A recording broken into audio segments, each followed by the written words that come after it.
Buenas noches, gracias por acompañarnos en Créditos y Consumo.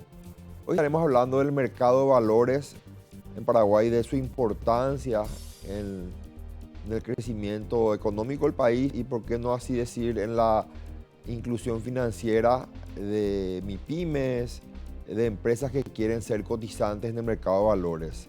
Estará con nosotros el presidente de la Comisión Nacional de Valores, Joshua Abreu. A la vuelta a la presentación, comenzamos con el programa. Créditos y Consumo. Auspician Bixa. Crediágil. Credisolución a tu alcance. Carsa. Serfín, creciendo juntos. Universo de Créditos y Consumo. SDM Créditos. Electrobam. Apoya Dr. Valé.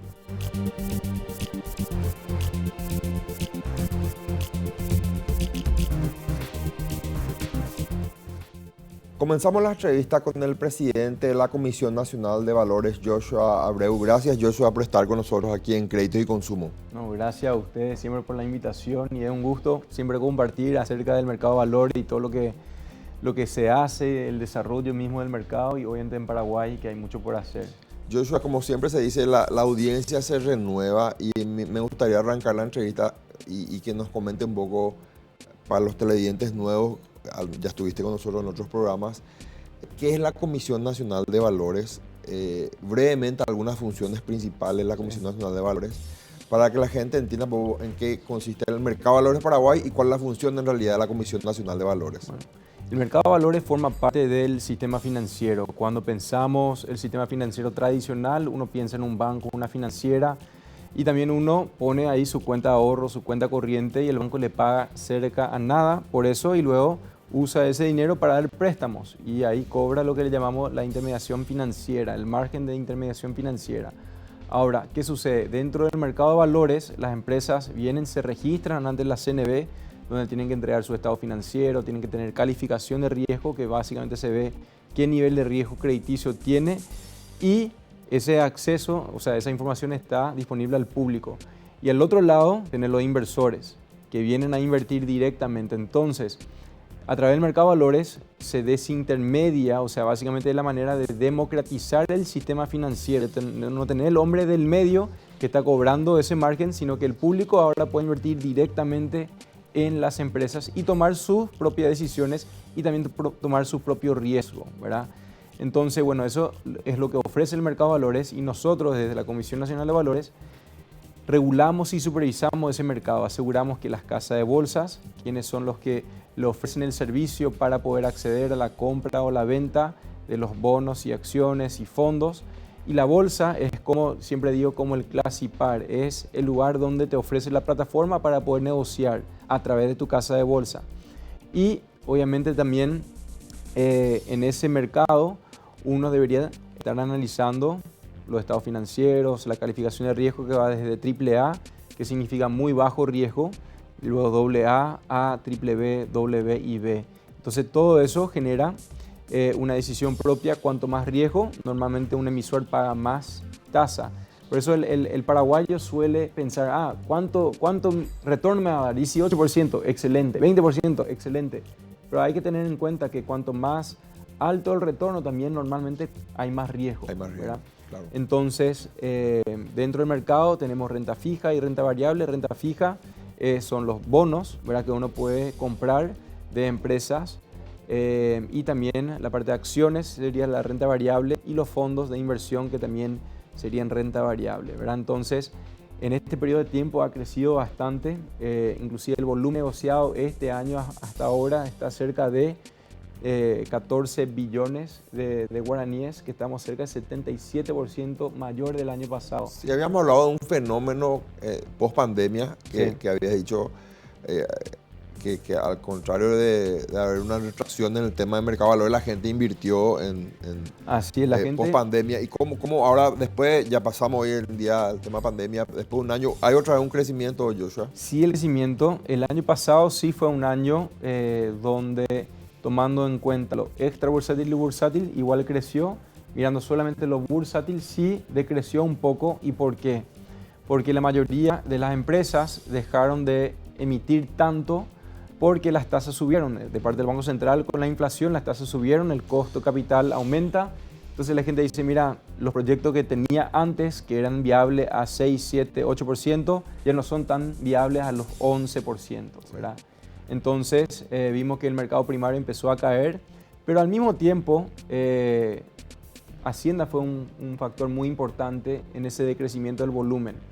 Entonces Hacienda dejó de emitir y este año ya ingresó de vuelta Hacienda y empresas. Este año para el mercado primario ya se emitieron cerca de 48 empresas hasta ahora junio y el año pasado eran 33. O sea, ya vemos que hay un crecimiento grande de empresas que empezaron a emitir en el mercado primario. Hablábamos antes de comenzar el programa que el paraguayo todavía no está acostumbrado a asumir muchos riesgos, Joshua. Y corregime si me equivoco, el año pasado, segundo semestre del año pasado, y diría yo hasta los primeros meses de este año, los bancos comenzaron a pagar o sea, comenzaron a subir un poco su tasa de CDA. Sí. Entonces, algunos clientes me decían, esperamos un rato, comprar acciones era 13.1% una empresa X y 12.5 me paga tal banco, ¿verdad? Entonces, al haber poca diferencia, optaban más al paraguayo por ahí al CDA, ¿verdad? Se puede decir que el hecho que las entidades financieras tradicionales paguen una mayor tasa en CDA, ¿eso complica el crecimiento del mercado de valores? No, no necesariamente. ¿Por qué? Porque el CDA hoy, ¿verdad? Muchas personas compran el CDA a través de su casa de bolsa, ¿verdad? ¿Por qué compran a través de su casa de bolsa? Porque si yo tengo una cuenta con Banco Itaú y luego yo quiero comprar un CDA de Banco Atlas o de Banco Bancop, lo que sea, entonces yo puedo conseguir ese CDA a través de mi casa de bolsa. No hace falta que yo abra una cuenta nueva con cada banco para conseguir en el mercado primario. Y también cuando yo quiero liquidar o vender ese CDA, normalmente la entidad financiera te genera una tasa, una penalización para cancelar anticipadamente ese CDA. Entonces a través del mercado de valores uno puede comprar y vender y justamente gestionar su liquidez personal. O sea, uno nunca sabe cuándo va a tener una emergencia por tema de salud, por tema de educación, los hijos o lo que sea. Sí. Y necesita liquidez, necesita esa plata ahora y lo puede vender ese CDA que estaba a 7 años, 6 años, lo puede vender en el mercado secundario, le decimos. Y todo eso pasa normalmente a través de una casa de bolsa. Sí. Entonces, todo eso consideramos dentro del mercado de valores. ¿Por qué? Porque igual está operando a través de la infraestructura de nuestros regulados, hablando de la CNB, ¿verdad?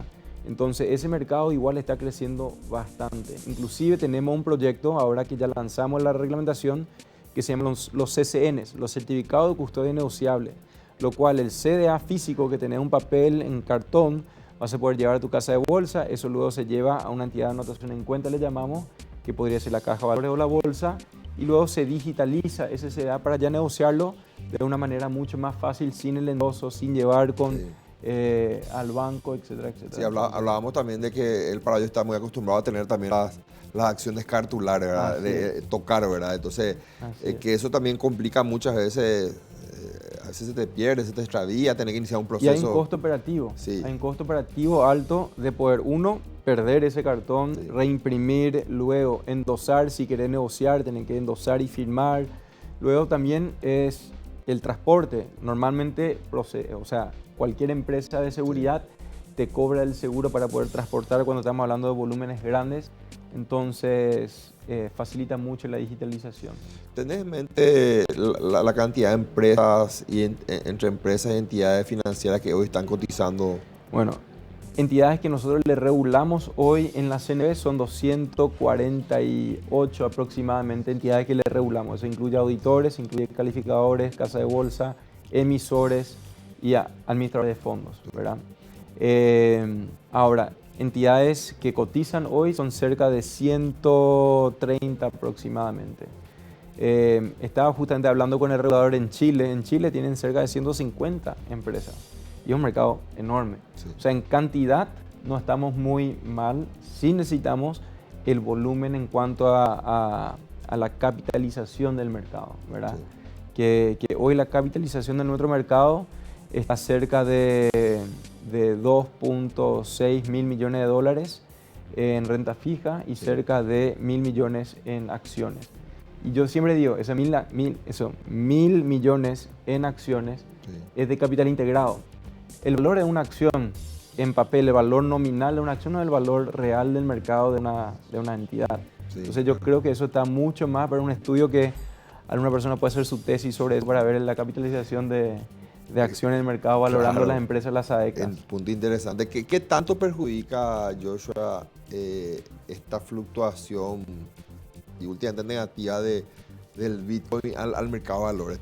La gente asocia mucho, o sea, hoy en redes sociales tenés mucha info y te dice, no, tengo miedo de comprar acciones en bolsa, porque viste a la gente que compró Bitcoin, te dice, ¿verdad? Entonces, ¿qué tanto perjudica eso, digamos, mediáticamente al mercado de valores? Bueno, hay que entender, por un lado, los criptoactivos hoy en la mayoría de los mercados no son regulados, ¿verdad? Tenés un riesgo de custodia que vimos con varias entidades que hubo problemas, pero la variación en sí, la gente dice, mira, la inversión es un poco diferente en nuestro lenguaje de la especulación, ¿verdad?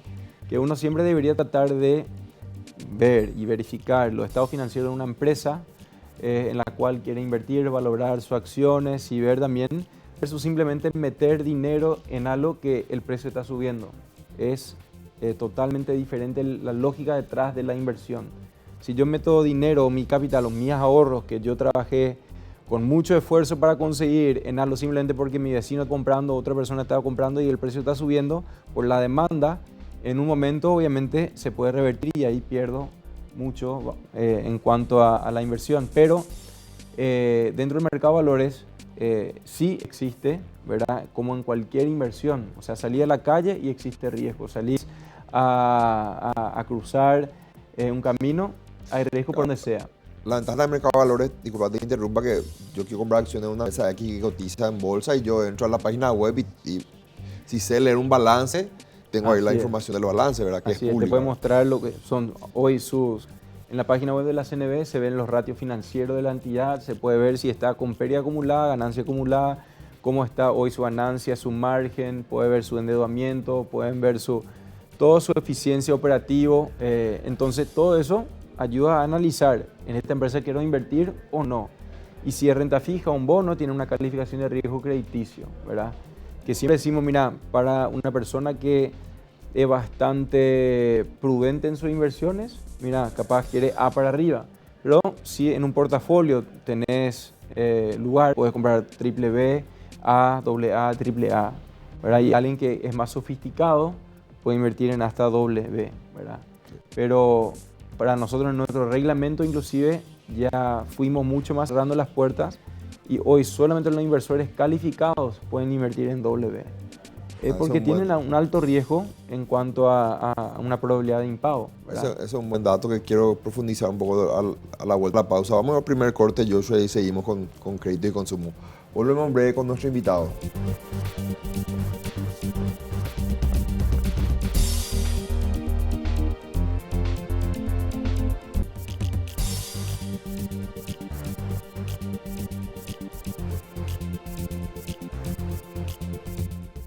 Continuamos con el presidente de la Comisión Nacional de Valores. Joshua, antes de hablar un poco de ratios, calificaciones, quiero tratar de ser un poco didáctico con la teleaudiencia. Hay muchas del proceso de transformación de una SA a una SAECA, ¿verdad? Pasos iniciales y luego cómo se inicia el proceso ya la SA transformada a SAECA en su relación con la CNB para iniciar su primer prospecto de emisión. Pero así podemos hacerle una breve narrativa a aquellos empresarios, a aquellas personas que hay muchos que hoy en día están analizando la posibilidad de cotizar en bolsa. Hay un cuco ahí, y yo te cuento algo que yo ejerzo la profesión. Porque la gente dice, ok, soy SA, me voy a transformar a SAECA, a partir de ahí ya tengo costos fijos mensuales que no tenía antes. ¿Y qué pasa si quiero ser SAECA este año, pero en realidad quiero iniciar mi primer prospecto de emisión de acá a un año? ¿Los costos que debo de asumir como SAECA se interrumpen o igual los tengo que asumir durante un año. Todas esas preguntas le surgen al empresario, ¿verdad? Y si podemos un poco tocar este tema, Joshua. Bueno, primeramente para nosotros vemos que queremos que no sea un misterio de cómo registrarse. Inclusive en la página web de la CNB hay un kit de registro para SAES y SAECAS, para programa de emisiones. Entonces tratamos de ser bien transparentes en todo el proceso, ¿verdad? Por dos factores. Uno, queremos que más entidades vengan y también para mitigar la cantidad de errores que uno tiene en un proceso de registro, ¿verdad? Para que podamos ser un poco más ágiles en el proceso. Entonces, bueno, y también a partir de julio de este año, nuestra meta es lanzar una nueva plataforma electrónica de registro para SAES, SAECAS y también para los bonos, lo cual va a ser como un proceso de visa donde abrís, te logueás y empezás paso por paso tus estatutos, tu acta de directorio, tus estados financieros, el currículum de los directores, la nómina de directores, etc. Entonces te vas y ya te guía paso por paso y te va adjuntando los archivos que uno tiene, ¿verdad? Entonces, en cuanto a el registro, ¿verdad? Acá el punto es que tiene que ser información que a una empresa le va a ayudar a ir a una entidad regulada. ¿Por qué? Porque le ayuda a ordenar toda la parte de gobierno corporativo, toda la parte de la transparencia de los números, porque a veces uno piensa, mira, no, yo declaro ante la SED ya mis estados contables, pero cuando uno entra al mercado de valores ya su contabilidad es una contabilidad financiera que se rige por el Consejo de Contadores, ¿verdad? Entonces eso también le da un poco más transparencia en cómo está la entidad en cuanto a su salud financiera. Mejorar el estatus de la empresa también eso. Así es, bastante, porque cuando uno dice, mira, está en una entidad regulada, ya tiene calificación de riesgo, la transparencia es mucho más grande, entonces un inversor está mucho más apto para ingresar o dar su capital en esa empresa.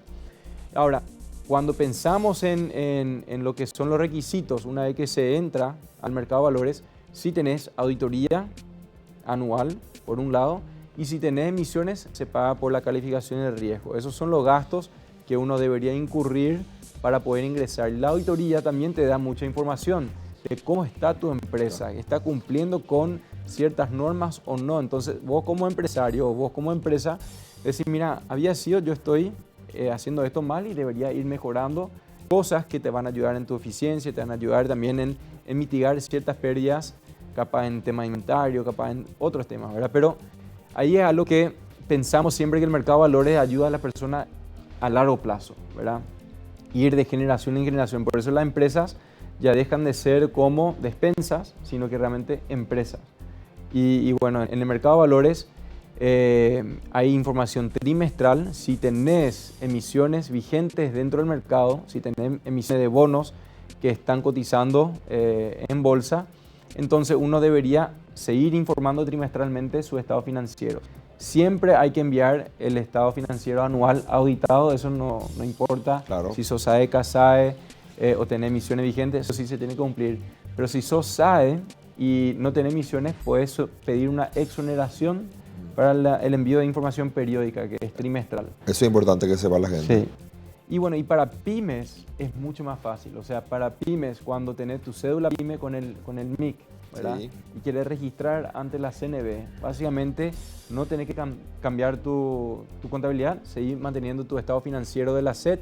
2, no necesitas auditoría externa, presentás así como está y los requisitos son básicamente nada. Cuando vos emitís un bono, tenés una opinión de crédito, no una calificación de crédito, es un proceso un poco más ágil y la idea era y es para que la gente pueda ingresar y empezar su proceso en el mercado de valores, ¿verdad? Que una entidad, una pequeña y mediana empresa pueda llegar a cotizar. Luego de eso, los bonos, los títulos de valores de esa empresa van a ser para inversores calificados. ¿Por qué? Porque son de más alto riesgo. O sea, quiera hacer un pyme con cierta realidad en la economía, en cualquier economía, tiene un proceso de crecimiento y obviamente de competencia en la cual tenemos que velar por la integridad y los intereses de los inversores. En Paraguay, un alto porcentaje de las pymes son informales todavía, están con contabilidades muy básicas y muchas inclusive no bancarizadas, ¿verdad? Te pregunto un tema, Joshua, que la CNB orgánicamente depende del Ministerio de de Hacienda. No, Perdón, técnicamente es una entidad autónoma y autárquico, pero para llegar al Ejecutivo va vía el MIC. vía MIC. Sí, ¿Designa al presidente de la República? así es, Al el presidente. ¿Tu presupuesto? Viene vía Hacienda. Vía Hacienda. O sea, Hacienda es ¿Qué tal el que estamos en aprueba. presupuesto? Porque para mí Siempre la lucha es, o sea, conseguir presupuesto. Para nosotros, en el 2018, creo que nuestro fuente 30 le llamamos, o sea, el ingreso que genera la CNB era cerca de 10% de los ingresos de la CNB. Hoy estamos cerca de los 40%, o sea, pudimos crecer y el mercado creció, ¿verdad? Siempre creemos que un buen regulador ayuda y fomenta el crecimiento de un mercado porque es algo sano. Siempre el crecimiento necesita un crecimiento sano. Entonces, para nosotros hoy la dificultad primordial es contratar personal, ¿verdad? Necesitamos más gente, más la parte de supervisión, más la parte de registro, más la parte de ¿cuánto es el monitoreo. plantel de personal que trabaja para Hoy la CNB? es cerca de 43 personas. Es ínfimo para lo que Lo están O sea, creciendo. eso incluye secretaría, administración, jurídico, etc. O sea, necesitamos realmente en cuanto a todo nuestro equipo técnico de supervisión, sí necesitamos mucho, mucho más. Entonces, bueno, hay proyectos también de poder consolidar la parte de la supervisión financiera dentro del Banco Central del Paraguay, donde hay proyectos de parte de pensiones y también de valores, como superintendencias. Entonces, eso ayudaría para poder, uno, compartir información financiera un poco más fácilmente, que hoy hay un comité de estabilidad financiera donde está Hacienda, BCP, donde están las dos superintendencias de seguro de bancos y también INCO. Y ahí tratamos de compartir información, pero poniendo todo en un lugar también ayuda bastante en cuanto a eficiencias de recursos, eficiencia también de compartir datos y posiblemente eso va a ser un mecanismo para generar los recursos que necesitamos también para contratar personal. La calificación de las empresas cotizantes, uno la puede hacer entrando a la web de la CNB, ¿verdad? Sí. Ahora, ¿qué significa AAA, 2B negativo, 3B positivo? Esa descripción, Joshua, está también ahí o en realidad uno debería de asesorarse en su casa de bolsa donde te vayan explicando eso. Sí, o sea, uno cuando abre su cuenta de una casa de bolsa, una de las primeras cosas que le va a hacer es un perfil del inversor, donde tenés que completar una encuesta, donde te va a hacer ciertas preguntas acerca de qué harías si esto pasa con tus inversiones, etc. Y ahí te va a mostrar si tu aversión al riesgo le llamamos, o sea, qué apetito de riesgo tenés. Te bajó y quieres comprar más, o sea, o está subiendo y ahí vos no querés perder capital, etcétera, etcétera. Entonces, ahí te van a ir y en base a tu perfil de riesgo, ahí ellos van a ir ofreciéndote ciertos tipos de títulos valores, ¿verdad? O sea, hoy en día en Paraguay es muy difícil que yo, sin recurrir a una casa de bolsa, pueda, llamémosle, educarme en materia de bolsa. O sea, solamente accediendo a la información en la CNB va a ser difícil, ¿verdad? Tengo que recurrir a una casa de bolsa. En la CNB podés ver, en la página web de la CNB podés ver todo. ¿Dónde está lo que mencionaste, la parte de qué significa AAA, AA, etcétera? Está lo que le llamamos el Reglamento General del Mercado de Valores.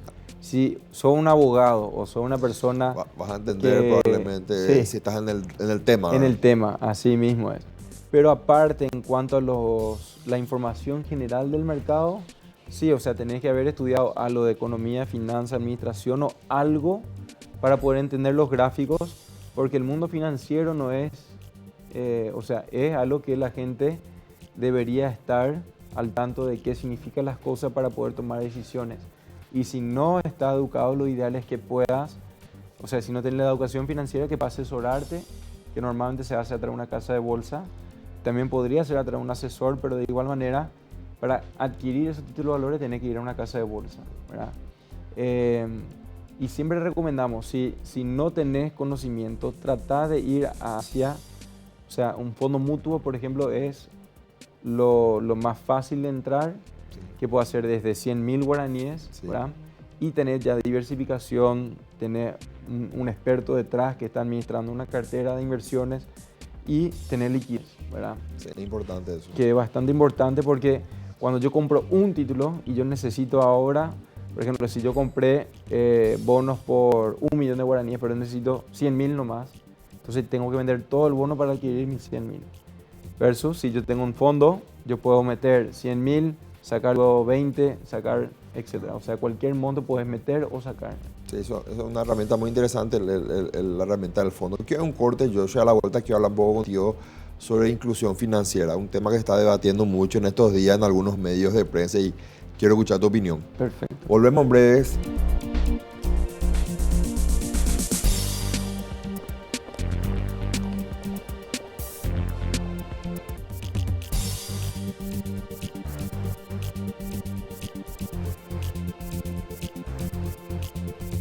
Queremos hablar ahora sobre inclusión financiera con el presidente de la CNB. Y este es un tema, Joshua, que en los últimos días se estuvo tocando mucho y quiero escuchar tu opinión. En Paraguay hay un fenómeno negativo que se da, que es la informalidad, ¿verdad? Hay unos datos, hablaste hace rato de las MIPYMES y es un tema donde estoy muy adentrado. Siempre decimos que entre el 80 y el 90% de la población laboralmente activa está en una MIPYMES, está vinculado a una MIPYMES. Te estoy hablando del sector privado ahora. Pero que el 60 o 70% de las MIPYMES en Paraguay son informales. En estos días le escuché hablar a un funcionario de la Superintendencia de Bancos, creo que Fernando Rivarola, y no estoy muy de acuerdo con la opinión que dio, donde él decía, primero tenemos que formalizarle a la gente y después tenemos que asistirle crediticiamente. Y entonces yo digo, vamos a esperar 50 años, ¿verdad? Porque comencé a hilar varias informaciones que manejo. Hay una fundación que no recuerdo, Sebastián Hacha está en la cabeza, que habla de la economía subterránea. Que en Paraguay la economía subterránea supera ya el 50 y casi 60%. La economía informal. Hay muchas MIPYMES informales. Hay muchos emprendedores que quieren asistir a créditos, tienen asistencia crediticia y no pueden, ¿verdad? Porque no son formales. Entonces, ¿cómo hacemos? Porque le vas a matar al emprendedor porque no puede acceder a un crédito, porque ¿quién le va a formalizar? ¿Verdad? Es un tema complejo, ¿verdad? Así es. Lo que se vio, por ejemplo, nomás, en la pandemia fue difícil brindar una ayuda financiera a una entidad o una persona que no tenía una cuenta bancaria o financiera. Sí. Porque ¿cómo le hace llegar el dinero? ¿Cómo aseguras la identidad de esa persona? ¿Verdad? Entonces, el banco o la entidad de medio de pago, ¿verdad?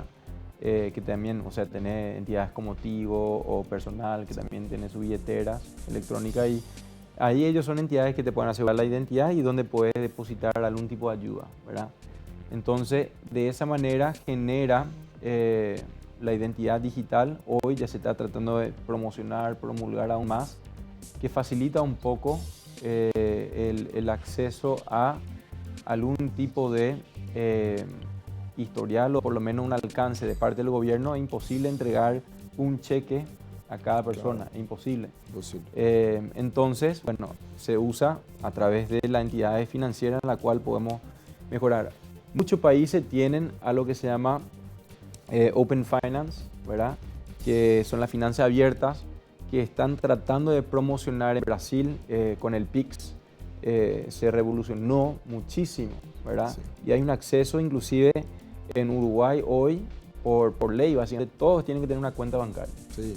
Que ayuda a las personas que tienen una identidad, ¿verdad?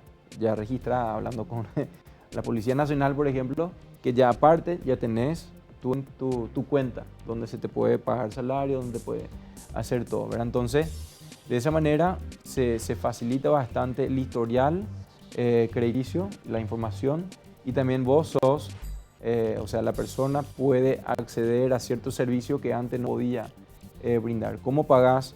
O sea, esto es un poco, ¿verdad? Pero ¿cómo pagas Netflix? En efectivo no podés, ¿verdad? No, o sea, hay servicios que hoy ya no te dejan pagar con efectivo. Y sí. Uno de ellos, el mercado de valores. El mercado de valores, claro, a través de tu casa de bolsa, no te acepta efectivo.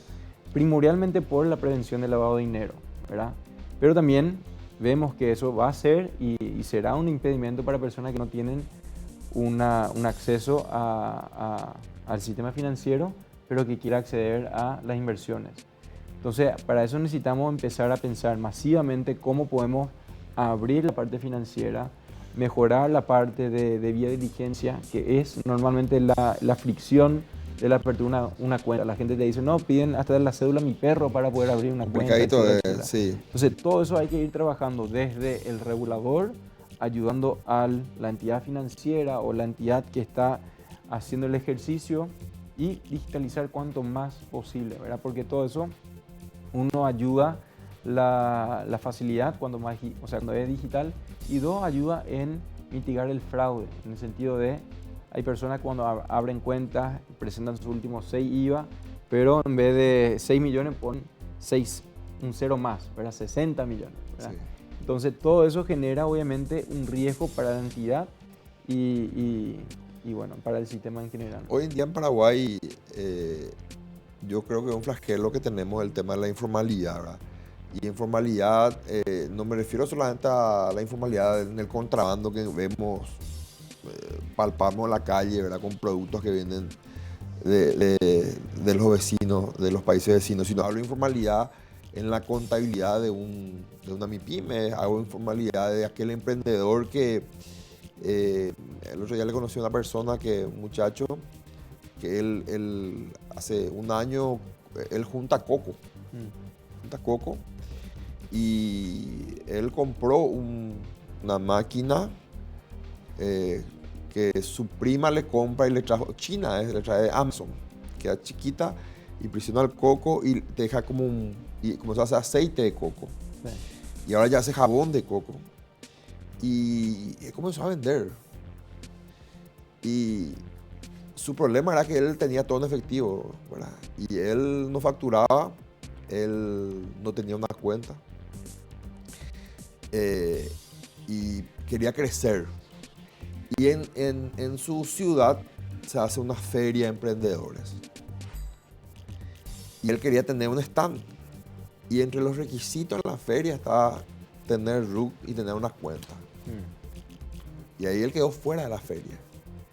Y vos sabés que había gente, entonces él, ¿qué hace? Estaba la feria en una plaza y él se pone a 2 cuadras.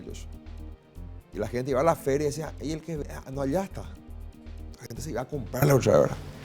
Entonces esa persona, si vos le puedes asistir financieramente con un crédito y ayudarla a que crezca como empresa, como emprendedor, se convierta en una MIPYME, y luego por qué no exporta al exterior y luego por qué no cotiza en bolsa, ¿verdad? Sí. Entonces hay un proceso ahí, ¿verdad? Pero el estado ausente, ¿cuánto tiempo va a tardar en llegar a esa persona? Sí. Entonces yo creo que el acceso al crédito es clave, ¿verdad? Hoy tenemos en el mercado financiero, regulado por la Superintendencia de Bancos, y el Banco Central, 3 actores claves: bancos, financieras, y están las casas de crédito, ¿verdad? Y las casas de crédito son aquellas que llegan de repente a ese sector que no puede acceder a créditos de un banco y una financiera, ¿verdad? Y yo soy un convencido de que no es la disputa que viene primero el huevo o la gallina. Para mí primero viene el crédito. Yo casa de crédito le doy un crédito a esa persona, me paga en forma del crédito y ya va a tener un historial crediticio. Y de esa persona podría pedir un crédito a una financiera, que el siguiente es la bomba, a lo mejor una mejor tasa. Sí. Y de ahí ya puede ir a un banco, ¿verdad? Sí. Entonces, yo creo que es el camino a construir, ¿verdad? Y creo que el mercado de valores está en esa ruta, pero como que te están allá arriba esperando que vengan. Sí, no, totalmente. En cuanto al mercado de valores, suele ser como la universidad, ¿verdad? Que ya te recibiste de diferentes etapas y ya lograste llegar al mercado de valores, porque el punto ahí es que tenés a gente, mi abuela, mi tía, todos invirtiendo en vos. O sea, sí. Donde no es una entidad que centraliza el riesgo, que son expertos en analizar el riesgo como un banco. Un banco tiene toda su mesa de riesgo crediticio y analiza todo, sino que acá está oferta al público, ¿verdad? Y ahí están las personas que deberían tomar sus decisiones de inversión. Pero totalmente de acuerdo que para cada tipo de empresa o grupo hay ciertos sectores que te van a ayudar a fomentar. Y ahí está el punto de el regulador que puede hacer que llegue eso ahí o que fomente esa llegada de ese crédito, especialmente a la entidad más vulnerables que digamos, y también trabajar proactivamente para que esas personas puedan lograr, ¿verdad? Lo que serían los servicios financieros, ¿verdad? Porque el servicio financiero, uno de ellos es una cuenta bancaria. ¿Por qué? Claro. Porque si yo tengo que llevar efectivo en mi casa, tengo riesgo de robo, riesgo que me va a quemar, o sea, Sí. se incendia mi casa y también se incendia todos mis ahorros. Sí. Entonces, hay un servicio que de parte de eso, tarjeta de crédito, chequera, lo que sea, ¿verdad? Entonces, todo eso ayuda a la facilidad de generar nuevas oportunidades de negocio y también la facilidad y mitigar costos, ¿verdad? Que bueno, creemos que el día de mañana y más rápido que lo que a veces pensamos, yo creo que se viene esa parte de la banca abierta, el open banking, ¿verdad? Sí. Y yo creo que va a suceder en Paraguay, si Dios quiere en los próximos 5 años sería fantástico, o si no, en los próximos 10 años, ¿verdad? Pero es algo que en la región está pasando ya y obviamente globalmente facilita mucho. Siempre cuento el ejemplo también de unos clientes inversores que ya iba por los 90 días y no podían abrir una cuenta bancaria en Paraguay, ¿verdad? Y me dicen, doctor, vamos a irnos a Cascabel, me dice. Y van y abren la industria en Cascabel. Y en 96 horas abren. Eso es nuestro desafío. Entonces ahí te encontrás una inversión de algo así como 25 o 30 millones de dólares que nos ingresa al país, Así es. ¿verdad?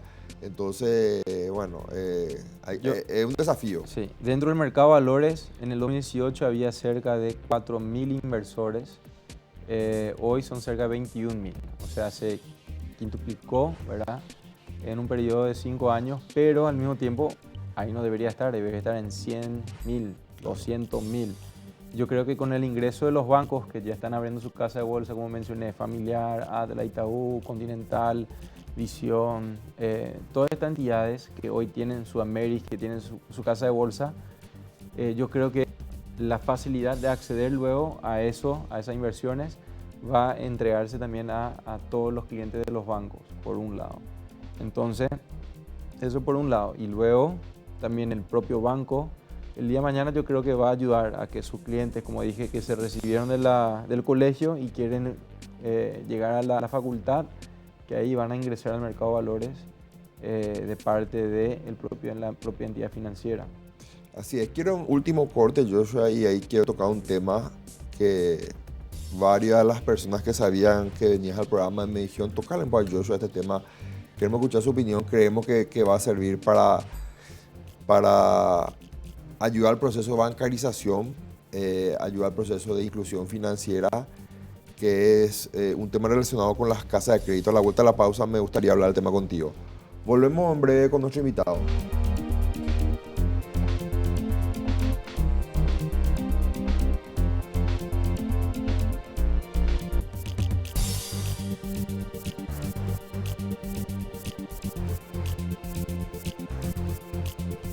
Estamos en el último bloque con el presidente de la Comisión Nacional de Valores.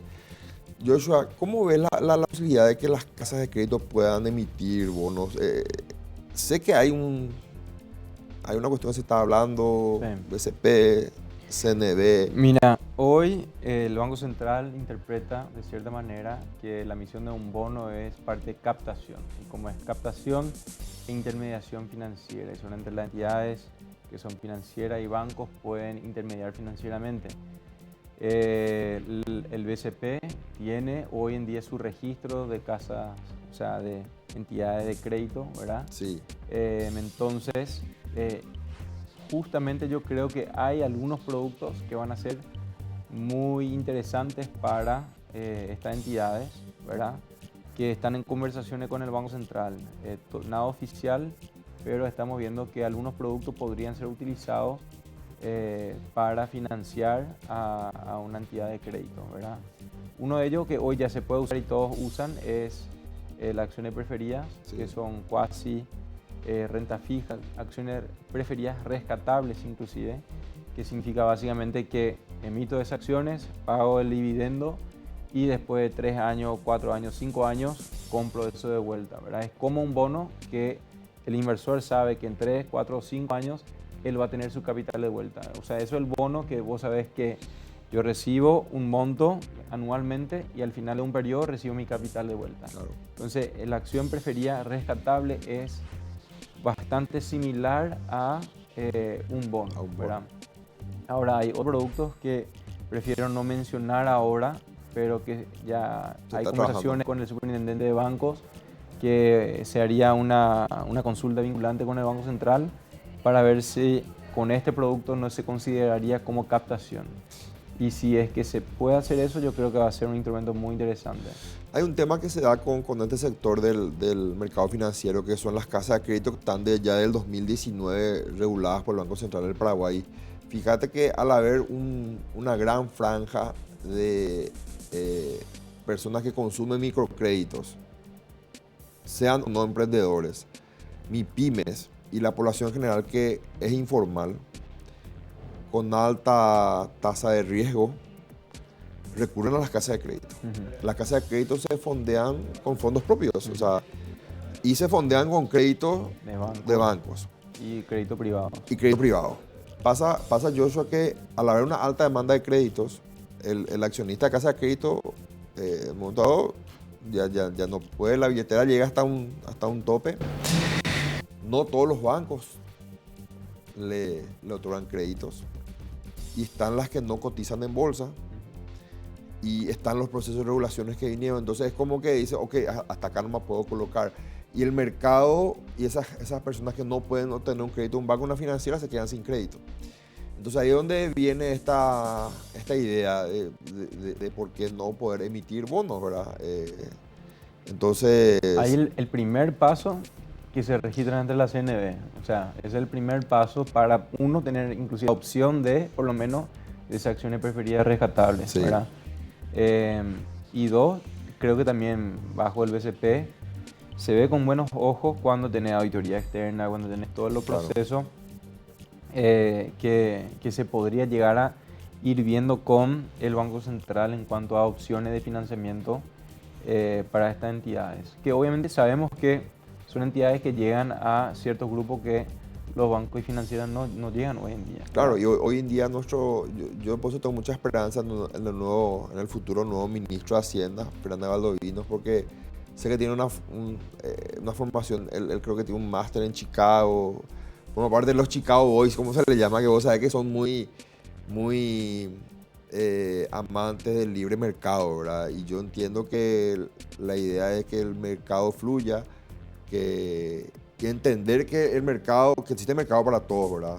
Obviamente aquel que tiene un historial crediticio ya de años, un buen historial financiero, esa ECA, y recurre a un crédito de un banco, ¿verdad? Y el que no está tan así a una financiera, pero aquel que quiere arrancar, ¿dónde se va en Paraguay? Y se tiene que ir a una casa de crédito.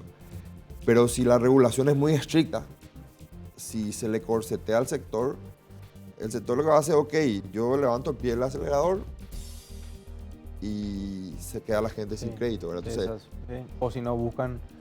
a los usureros del mercado 4, Así es. que a las 8 de la mañana te dan 100.000 baníes y a las 6 de la tarde te vienen a cobrar 110.000 baníes, ¿verdad? Entonces, y ahí generamos gente que trabaja para pagar deudas, ¿verdad? Sí. Entonces, un gran desafío. Yo te agradezco mucho. Siempre interesante hablar contigo.